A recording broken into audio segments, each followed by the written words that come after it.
కొన్నాళ్ళుగా హైదరాబాద్లో చలిని చూస్తుంటే సిటీని ఫ్రీజర్లో పెట్టినట్లు అనిపిస్తుంది. నగరం మొత్తాన్ని చలి వణికించేస్తుంది.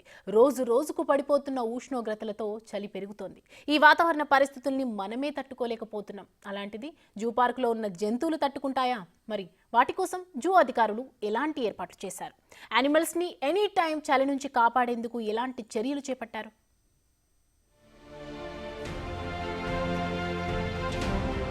కోల్డ్ వేవ్స్ కారణంగా తెలంగాణలో రోజు రోజుకు చలి పెరుగుతోంది. రాత్రి సమయాల్లో ఉష్ణోగ్రతలు పడిపోతుండటంతో చలి విపరీతంగా పెరుగుతోంది. ఉదయం 10 గంటల వరకు చలి తీవ్రత తగ్గటం లేదు. ఈ వాతావరణ పరిస్థితుల్ని మనుషులే తట్టుకోలేకపోతున్నారు. స్వెటర్లు ధరించినా, మఫ్లర్లు కట్టినా చలి నుంచి తప్పించుకోవటం కుదరట్లేదు.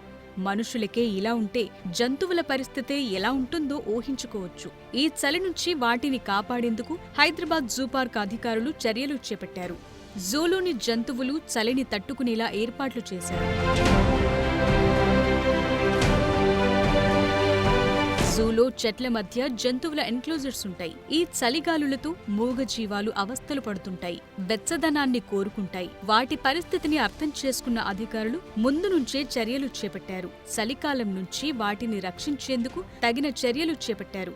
దాదాపు 7 లక్షలు ఖర్చు పెట్టి ఎన్క్లోజర్ల దగ్గర హీటర్లను ఏర్పాటు చేశారు.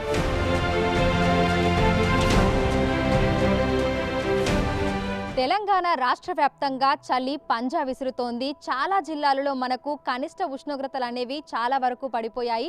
సింగిల్ డిజిట్లోనే మనకు మినిమం టెంపరేచర్స్ అనేవి నమోదవుతున్నాయి. ఉదయం సాయంకాలం సమయంలో బయటకు రావాలంటేనే జనాలు వణికిపోతున్నారు. బయటకు వస్తున్నటువంటి సమయంలో స్వెటర్లు, మఫ్లర్లు, హుడీలు ధరించి బయటకు వస్తున్నారు. మరి మనుషుల పరిస్థితి ఈ విధంగా ఉంటే మూగజీవాల పరిస్థితి ఇంకెలా ఉంటుందో ఒక్కసారి మనం ఊహించుకోవచ్చు. మరి నెహ్రూ జువాలజికల్ పార్కులో ఇక్కడ ఉన్నటువంటి జంతువులకు సంబంధించి ఈ చలి నుంచి వాటిని కాపాడేందుకు ఎటువంటి ఏర్పాట్లు చేశారు ఏంటి అనేది తెలుసుకోవడానికైతే మనం జూ పార్క్ వచ్చేసాము. ప్రస్తుతం మనం తెల్ల పులులు ఉన్నటువంటి ఎన్క్లోజర్ దగ్గర ఉన్నాము. సో జూ పార్క్లో మనకు ఈ చలి నుంచి ఈ జంతువులని కాపాడేందుకు, ఆ బారి నుంచి వాటిని కాపాడేందుకు ఎటువంటి ఏర్పాట్లు చేశారు ఏంటి అనేది కూడా తెలుసుకుందాము. మనతో పాటు జూ పార్క్ అసిస్టెంట్ క్యూరేటర్ ఉన్నారు విష్ణువర్ధన్ గారు. సో ఒక్కసారి ఏర్పాట్లకు సంబంధించి ఆయన మాటల్లోనే మిగిలిన వివరాలన్నీ కూడా అడిగి తెలుసుకుందాము. నమస్తే సార్. సార్, చూస్తున్నాము బయట చలికి మనమే తట్టుకోలేకపోతున్నాము. మరి ఈ మూగజీవాలకు సంబంధించి ఎటువంటి ఏర్పాట్లను చేశారు?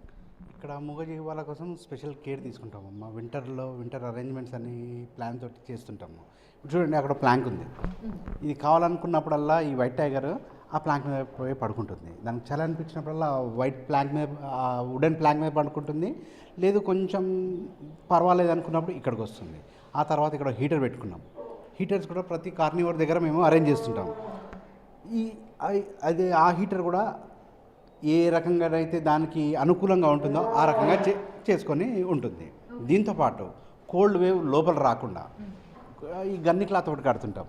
గన్ని క్లాత్ కట్టినప్పుడు నైట్ టైంలో ఇదంతా క్లోజ్ ఉంటుంది. ఇది క్లోజ్ ఉన్నప్పుడు కోల్డ్ వేవ్ అనేది లోపలికి పోదు. ఈ రకంగా చూస్తుంటాం. అంటే depending on the bird or animal. Birds దగ్గరకు వచ్చామనుకోండి, బర్డ్స్ కొన్ని నెస్ట్స్ కడుతుంటాం. రెప్టైల్స్ దగ్గరకు వచ్చామనుకోండి, రెప్టైల్స్ దగ్గర ఈ వుడెన్ ప్లాంక్స్ కాకుండా మనం ఎక్స్ట్రాగా బల్బ్స్ పెట్టుకుంటుంటాం. బల్బ్స్ వేడి తెలిసేలాగా. దాంతోపాటు డ్రై లీవ్స్ కొని పెడుతుంటాం. దానికి కంఫర్టబుల్ తోటి అది డ్రై లీవ్స్లో పోయి పడుకోవచ్చు. దాన్ని అట్లా అకామిడేట్ చేస్తూ ఉంటాం. సో మొత్తంగా మనం జూ పార్క్లో ఇటు జంతువులకు సంబంధించి, పక్షులకు సంబంధించి ఎన్ని ఎన్క్లోజర్లలో మనము ఈ రకమైనటువంటి ఏర్పాట్లు చేయడం జరిగింది? అన్ని ఎన్క్లోజర్స్లో చేస్తాము depending on the animal.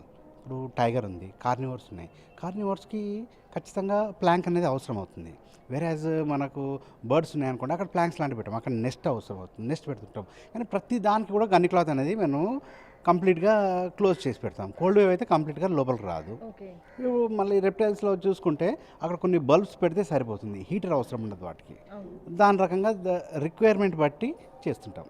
So సాయంకాలం మనకు 4-5 నుంచి ఈ చలి తీవ్రత అనేది స్టార్ట్ అయిపోతుంది. చలి గాలులు కూడా వేస్తున్నాయి. మరి ఈ జంతువులను ఎప్పుడు ఎన్క్లోజర్లలోకి తీసుకొస్తున్నారు? టైమింగ్స్ ఏమైనా మార్చారా ఈ చలి తీవ్రతను బట్టి? అంటే 5 వరకు అయితే మనం అన్ని ఎన్క్లోజర్స్ ఓపెనే ఉంటాయి. విజిటర్ టైం 5 వరకు ఉంది కాబట్టి 5 వరకు అంతా చలి కూడా రావట్లేదు. సో మేము మార్నింగ్ మాత్రం కొంచెం లేట్గా 9 తర్వాత ఓపెన్ చేస్తున్నాం. జూ పార్కులోని జంతువులకు చలి నుంచి రిలీఫ్నిచ్చేలా 3 పద్ధతుల్లో అధికారులు ఏర్పాట్లు చేశారు. పులులు, సింహాలు, కోతుల ఎన్క్లోజర్లలో రూమ్ హీటర్లను పెట్టారు. చలిగాలులు ఎన్క్లోజర్లలోకి వెళ్లకుండా గన్ని బ్యాగ్స్ ని పరదాలుగా కట్టారు. అంతేకాదు బోనుల్లో ఫ్లోర్ చల్లగా ఉంటుంది. అందువల్ల జంతువులు కింద పడుకోకుండా చెక్క దిమ్మలను ఏర్పాటు చేశారు. ఇక పాములు, బల్లులు, ఊసర వెల్లులు, ఉడుముల కోసం అవి ఉండే చోట హీట్ ని జనరేట్ చేసే లైట్లను, ఎండు ఆకుల్ని ఏర్పాటు చేశారు. బర్డ్ వరల్డ్ లోనూ పక్షుల కోసం చెక్క గుళ్లను ఏర్పాటు చేశారు.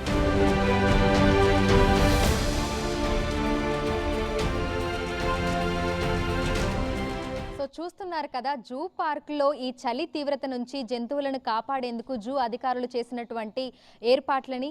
సో మొత్తంగా 3 పద్ధతులలో కూడా వీటిని డివైడ్ చేయడం జరిగింది. మనకి కోతులు, అదేవిధంగా పెద్ద పులులు, సింహాలు, వీటికి సంబంధించి హీటర్లని, అదేవిధంగా గన్నీ బ్యాగ్స్ని ఏర్పాటు చేయడం జరిగింది. ఇక రెప్టైల్స్ సెక్షన్లో కూడా అందుకు అనుగుణంగా బల్బ్స్ని ఏర్పాటు చేయడం జరిగింది. దీంతో పాటుగా ఎండిన ఆకులను కూడా ఎన్క్లోజర్లలో మనకి ఆ చుట్టుపక్కల కూడా అక్కడ వేయడం జరిగింది. సో అక్కడ మనకు పాములు, అదేవిధంగా బల్లులు, ఉడుములు, ఊసర వెల్లులు, సో ఇవన్నీ కూడా మనకి ఆ సెక్షన్లోకి, రెప్టైల్స్ సెక్షన్లోకి వస్తాయి. సో ప్రజెంట్ మనమైతే ఇక్కడ బర్డ్స్ వరల్డ్లో ఉన్నాము. సో మకావుల సెక్షన్లో ఉన్నాము. మొత్తంగా ఇక్కడ 36 ఎన్క్లోజర్లు ఉన్నాయి. సో మొత్తంగా పక్షులకు సంబంధించి కూడా డిఫరెంట్గానే ఇక్కడ ఏర్పాట్లు అయితే చేయడం జరిగింది. సో పక్షులు కిందికి వచ్చినటువంటి సమయంలో వాటికి ఎటువంటి ఇబ్బంది కలగకుండా ఈ చలి నుంచి వాటిని కాపాడేందుకు ఎండిన ఆకులను ఏర్పాటు చేయడము, దీంతో పాటుగా మనకి వుడెన్ బాక్స్లను కూడా ఏర్పాటు చేశారు. అంటే చెక్క గూళ్ళను కూడా ఏర్పాటు చేయడం అయితే జరిగింది. సో అవి చలి తీవ్రత నుంచి తట్టుకొని లోపలికి వెళ్ళి అక్కడ ఉండడానికి అందుకు అనుగుణంగా వాటిని ఏర్పాటు చేశారు. దీంతో పాటుగా పైన మనం చూస్తే గన్నీ బ్యాగ్స్ని కూడా పరదాల్లాగా వేయడం జరిగింది. సో వీటి ద్వారా ఏంటంటే అవి చలిని ఎక్కువగా ఎక్స్పోజ్ అవ్వకుండా ఉంటాయని. మామూలుగానే పక్షులు ఈ చలికి తట్టుకొని ఉంటాయి, కానీ ముందు జాగ్రత్త చర్యలో భాగంగా పక్షుల సెక్షన్లో కూడా మనకి చలికి సంబంధించినటువంటి ఏర్పాట్లను అయితే చేయడం జరిగింది. సో జూ మొత్తంలో కూడా, జూ పార్క్ మొత్తంలో కూడా మనకు చలికి సంబంధించినటువంటి ఏర్పాట్లను అయితే 3 సెక్షన్లుగా డివైడ్ చేశారు. ఒకటి మనకు బిగ్ క్యాట్స్, అదేవిధంగా మంకీస్కి సంబంధించినటువంటి ఒక సెక్షన్, దీంతో పాటుగా మనకు రెప్టైల్స్ సెక్షన్ ఒకటి, అదేవిధంగా బర్డ్స్కి సంబంధించి. సో 3 విభాగాలలో కూడా ప్రత్యేకంగా అయితే ఏర్పాట్లు చేయడం జరిగింది. గత కొన్ని రోజులుగా మనం చూస్తున్నాము చలి తీవ్రత అనేది మనకు అధికంగా ఉంటుంది. వీటిని దృష్టిలో ఉంచుకొని జూ అధికారులు ముందుగానే ఇందుకు సంబంధించినటువంటి ఏర్పాట్లను అన్ని కూడా చేశారు. అక్టోబర్ చివరి వారంలోనే చలికి సంబంధించినటువంటి ప్రత్యేక ఏర్పాట్లను చేయడం జరిగింది అని కూడా జూ అధికారులు అయితే మనకు తెలిపారు. సో మొత్తంగా మనుషులే పెరుగుతున్నటువంటి చలికి ఉక్కిరి బిక్కిరి అవుతున్నారు. ఇక మూగజీవాలు వాటి పరిస్థితిని బయటికి చెప్పుకోలేవు, కానీ జూ అధికారులు వీటన్నింటినీ గుర్తించి ముందుగానే ఇందుకు సంబంధించి ప్రత్యేక ఏర్పాట్లు అయితే చేయడం జరిగింది. హీటర్లను పెట్టడం, గన్నీ బ్యాగ్స్ని ఏర్పాటు చేయడం, బల్బ్స్ని పెట్టడం, ఎండిన ఆకులను పెట్టడం, పక్షులకు సంబంధించి చెక్క గూళ్ళను ఏర్పాటు చేయడం. సో మొత్తంగా ఇటువంటి ఏర్పాట్లను అయితే మనకి జూ పార్క్లో ఉన్నటువంటి అన్ని ఎన్క్లోజర్లలో ఏర్పాటు చేసినట్లుగా కూడా జూ అధికారులు అయితే మనకు తెలుపుతున్నారు. జూ పార్కులోని అన్ని రకాల జంతువులకు చలి నుంచి ఉపశమనం కలిగించేలా ఏర్పాట్లు చేయటమే కాదు, వాటి ఆరోగ్యం విషయంలోనూ ప్రత్యేక జాగ్రత్తలు తీసుకుంటున్నారు. రోజు ఉదయం, సాయంత్రం వేళల్లో ప్రతి ఎన్క్లోజర్ ని సందర్శించి వాటి ఆరోగ్య పరిస్థితిని పరిశీలిస్తున్నారు. అవి డల్ గా కనిపిస్తే వెంటనే వెటర్నరీ విభాగం చికిత్స అందిస్తుంది. చలి తీవ్రతను తట్టుకునేలా వాటికిచ్చే ఆహారంలోనూ విటమిన్ బి కాంప్లెక్స్ ని కూడా అందిస్తున్నారు. చలికాలం పూర్తయ్యేదాకా ఈ జాగ్రత్తలు తీసుకుంటామని చెప్తున్నారు. పెరుగుతున్న చలి తీవ్రత నుంచి జంతువులను కాపాడేందుకు జూ పార్కులో ఎటువంటి ఏర్పాట్లు చేశారు ఏంటి అనేది క్లుప్తంగా తెలుసుకుందాము. మనతో పాటు క్యూరేటర్ ఉన్నారు జె వసంత గారు. మిగతా విషయాలను ఆవిడ మాటల్లోనే అడిగి తెలుసుకుందాము. నమస్తే మ్యామ్. మ్యామ్, చూస్తున్నాము రోజు రోజుకి చలి తీవ్రత అనేది ఎక్కువైపోతుంది. మనమే నార్మల్గా బయటికి రావాలంటే వణికిపోతున్న పరిస్థితులు. సో జూ పార్కులో మన యానిమల్స్కి సంబంధించి ఎట్లాంటి ఏర్పాట్లు చేయడం జరిగింది? సో చలి మనకి నవంబర్ నుండి చాలా పెరిగిపోయింది కాబట్టి నవంబర్ స్టార్టింగ్ నుండి మనం అప్ టు ఫిబ్రవరి ఎండింగ్ వరకు వింటర్ అరేంజ్మెంట్స్ అని చేస్తాము. ఇందులో భాగంగా ఏం చేస్తున్నామంటే బర్డ్స్కి గన్నీ క్లాత్తో మొత్తం 1/3 అంతా ఓపెన్ పెట్టి మిగతా అంతా క్లోజ్ చేస్తాము. తర్వాత వాటికి డ్రై లీవ్స్ ఇవ్వడం కానీ వెచ్చదనం కోసం వుడెన్ నెస్ట్ బాక్స్ పెట్టడం, రాత్రిపూట వెళ్ళి అక్కడ ఉండడానికి అవి అరేంజ్ చేస్తున్నాము. తర్వాత రెప్టైల్ హౌస్లో ఏమో వాటికి వెచ్చదనం కోసము హీట్ కావాలి కాబట్టి బల్బ్స్ అనేది పెడుతున్నాం. ప్రతి బాక్స్లో బల్బ్స్ పెడుతున్నాము. తర్వాత డ్రై లీఫ్, బ్యాంబూ లీఫ్ అందులో వెళ్ళి అవి కొంచెం హైడ్ అవ్వడానికి. తర్వాత పాట్స్ అవన్నీ అరేంజ్ చేస్తున్నాం. ఇక బిగ్ క్యాట్స్కి ఏమో మనము హీటర్స్ పెడుతున్నాం. హీటర్స్ పెట్టడమే కాకుండా వాటికి వుడెన్ ప్లాంక్స్ పెడుతున్నాం. వాటిపైన వెళ్ళి ఫ్లోర్ మీద ఉంటే వాటికి చల్లగా ఉంటుంది కాబట్టి వుడెన్ ప్లాంక్ అంటే కొంచెం వెచ్చగా ఉంటుంది కాబట్టి వుడెన్ ప్లాంక్స్ అరేంజ్ చేసాం. తర్వాత గన్ని బ్యాగ్స్తో వాటి నైట్ హౌస్ మొత్తం కవర్ చేసినాం, నైట్ ఎక్కువ చలి ఉంటుంది కాబట్టి. తర్వాత ఇంకా బిగ్ లిజర్డ్స్ అట్లా ఉంటే వాటికి హీటర్స్ ప్రొవైడ్ చేస్తాం. ఎక్కడైతే చలి ఉందో అక్కడ హీటర్స్ పెడుతున్నాము. మళ్ళీ బాగా ఎయిర్ అని వచ్చే ప్లేసెస్లో మొత్తం గన్ని బ్యాగ్స్తో కవర్ చేసేస్తాం. సో ఇది మనం అంటే ఎప్పుడు ఏర్పాటు చేయడం జరిగింది మ్యామ్? ఎప్పటి వరకు అంటే ఈ చలి తీవ్రత మొత్తం పోయేంత వరకు కూడా మనం ఇప్పుడు ఏవైతే ఏర్పాట్లు చేసామో అవన్నీ అదే విధంగా కొనసాగుతాయా? చలి స్టార్ట్ అయిన నవంబర్ స్టార్టింగ్ నుండి సెప్టెంబర్ ఎండింగ్ నుండి మనం స్టార్ట్ చేయడం జరిగింది. తర్వాత అప్ టు ఫిబ్రవరి ఎండింగ్ వరకు, మార్చ్ అంటే ఎండలు స్టార్ట్ అయ్యే వరకు కూడా ఇవి కంటిన్యూ అవుతాయి. ఓకే. సో డైలీ అంటే మీరు నార్మల్గా మార్నింగ్ టైంలో మనకి చాలా చలి ఉంటుంది, ఇప్పుడు ఈవినింగ్ 4 నుంచి చూసుకుంటేనే మనకి చలిగాలులు ఇదంతా కూడా మనకి స్టార్ట్ అయిపోతుంది కాబట్టి సో జంతువుల్ని లోపలికి త్వరగా పంపిస్తున్నారా, లేదంటే అవి నార్మల్గానే టైమింగ్స్ ప్రకారమే అవి బయట ఉంటున్నాయా, ఎలా ఉంటుంది? రోజు వెళ్ళే టైమింగ్స్కే 4:30 తర్వాత వాటికి ఫుడ్ వేసే టైంకే వెళ్తున్నామా. ఎందుకంటే ఓకే 5 o'clock వరకు కొంచెం మనం నార్మల్గానే ఉంటుంది.